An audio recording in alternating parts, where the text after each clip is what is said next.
নমস্কার বন্ধুরা, আমি সঞ্চিতাস এসেন্স রেসিপিস ইউটিউব চ্যানেলে আপনাকে স্বাগত। আচ্ছা, আপনি কি খুব ইজি একটা চিকেনের রেসিপি খুঁজছেন? তাহলে এই রেসিপিটা আপনার জন্য একদম পারফেক্ট। খুব টেস্টি হবে আর খুব তাড়াতাড়ি তৈরি হয়ে যাবে এবং কোনো রকম ঝামেলা ঝঞ্ঝাট করতে লাগবে না। ভীষণ ইজি একটা রেসিপি, অথচ ভীষণ টেস্টি। টেস্টের কথা কি আর বলবো, ভীষণই টেস্টি। আপনি যদি খুব তাড়ায় আছেন, খুব সুন্দর একটা চিকেনের রেসিপি চাইছেন, তাহলে এই রেসিপিটা একদম পারফেক্ট একটা রেসিপি। একদম বেশি কিছু ইনগ্রেডিয়েন্টস লাগবে না, অথচ এই রকম টেস্টি ইয়ামি একটা রেসিপি আপনার নিমেষে তৈরি হয়ে যাবে। আর এটা গরম ভাতের সাথে অনবদ্য লাগবে। গরম ভাতের সাথে এই রেসিপি হলে আর অন্য কোনো কিছু লাগবে না, এ কথা আমি আপনাকে বলতেই পারি। তবে এই রেসিপিটা চলুন আমরা ঝটপট দেখে নিই।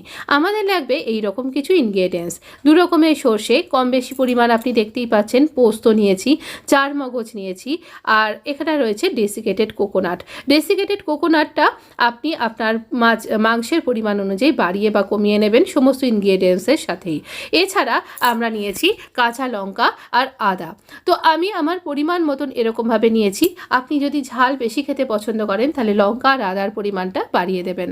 তো এইভাবে আমরা সমস্ত ড্রাই ইনগ্রেডিয়েন্টসগুলোকে আগে গুঁড়ো করে নেব। তারপর এইরকম জল দিয়ে আদা লঙ্কা দিয়ে একটা স্মুথ পেস্ট তৈরি করব। এইরকম খুব একটা জল দেবেন না, এইরকম ঘন থাকবে এই জিনিসটা। এবারে দিচ্ছি স্বাদ অনুযায়ী নুন। আমার কাছে চিকেন আছে 500 মতন, তো আমি সেই অনুযায়ী কিন্তু এখানে এটা সব কিছু দিচ্ছি। এখানে হলুদ অবশ্যই দিতে হবে, তো হলুদটাও আমরা পরিমাণ মতন দিয়ে দিলাম। দেবার পরে এখানে এই রান্নায় 2 চা চামচ আমি এখানে ম্যারিনেশনের জন্য দিচ্ছি মাস্টার্ড অয়েল বা সর্ষের তেল। এই রান্নাটাতে সব জায়গাতেই আমরা সর্ষের তেলই ব্যবহার করব।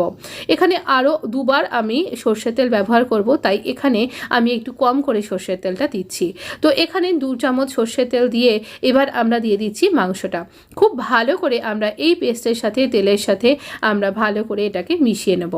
এই রকম করে আমাদের ম্যারিনেট করে রাখতে হবে। তবে হ্যাঁ, এখানে ম্যারিনেশনের আরও একটা ইনগ্রেডিয়েন্টস আমরা এইটা মিশিয়ে নেবার পরে এটা অবশ্যই এটা মূল ইনগ্রেডিয়েন্টস আমরা অ্যাড করব। খুব ভালো করে মাংসটার মধ্যে যাতে মশলাটা মিশে যায় সেটা কিন্তু খেয়াল করবেন। আমরা দিচ্ছি 1 কাপ টক দই। 1 কাপ টক দই, এমনি ঘরে পাতা টক দই, আপনি কিনেও ব্যবহার করতে পারেন, তবে মিষ্টি দই দেওয়া চলবে না। তো টক দইটাও আমরা ভালো করে এই সমস্ত কিছুর সাথে ভালো করে মিশিয়ে নেব। টক দইটাকে আমি একটু ফেটিয়ে নিয়েছিলাম কাঁটা চামচের সাহায্যে। তো এবার এটা আধ ঘন্টা মিনিমাম অন্তত আপনাকে ম্যারিনেট করে রাখতে হবে। আর একটা ফ্রাই প্যানের মধ্যে সর্ষের তেলই দিয়েছি 1 চামচ মতন, দিয়ে আমরা রসুন কুচি একটু বড় বড় করে কাট করা, আর কাঁচা পেঁয়াজ একটা ছোট, সেটাও বড় করে কাট করা, সেটাও আমরা এরকমভাবে ভাজা করে নেব। খুব যে লাল লাল করে আপনাকে ভাজতে হবে তা নয়, ঠিক কাঁচা গন্ধটা চলে যাবে, কালারটা চেঞ্জ হয়ে যাবে, তাহলেই এই পর্যন্তই ভাজলেই আমাদের হয়ে যাবে। যখন আমরা এরকম করে ভাজবো, দেখুন আমরা ওখানে তো নুন হলুদ দিয়েছি। এই কাঁচা পেঁয়াজ আর রসুনের জন্য যতটা পরিমাণ আপনি দিচ্ছেন সেই মতন সামান্য একটুখানি নুন দিন আর একটুখানি হলুদ দিন, তাহলে পারে এটার টেস্টে একটা সুন্দর ব্যাপার আসবে। এর মধ্যে নুন আর হলুদের যা স্বাদ, সে গন্ধ, সেটা অ্যাবজর্ব করবে, ওই ম্যারিনেশনের সাথে এটা অ্যাবজর্ব করতে নাও পারে। তাই জন্য এখানে আলাদা করে কিন্তু দিতে হবে এবং অল্প করে। আমরা আরও একটুখানি আদা গ্রেট করে এর মধ্যে দিয়ে দিলাম, এতে টেস্ট আরও বাড়বে। তো এবার এই সমস্ত কিছুকে আমি এই ম্যারিনেশনের মধ্যে অ্যাড করে দিলাম। দেবার পর প্রচণ্ড গরম তো এটা, তাই একটা স্প্যাচুলার সাহায্যে আমরা এটাকে এই ম্যারিনেশনের সাথে ভালো করে মিশিয়ে নেবার পর কড়াইতে দেখুন জল দিয়েছি। একটা বাটি যেটার মধ্যে আমি মেশালাম সেটা যেন সিকিভাগ ডুবে থাকে এইভাবে রাখবো, চাপা দিয়ে দেব, এবং এর ওপর দিয়েও আবার চাপা দিয়ে 15 থেকে 20 মিনিট আমরা এটাকে মিডিয়াম টু হাই এরকম আঁচে ফুটতে দেব। 15 থেকে 20 মিনিট এটা কিন্তু রেডি হয়ে যাবে। আপনি একটু চাপা খুলে দেখবেন যে আপনার কড়াইতে জলটা ঠিকঠাক আছে কিনা।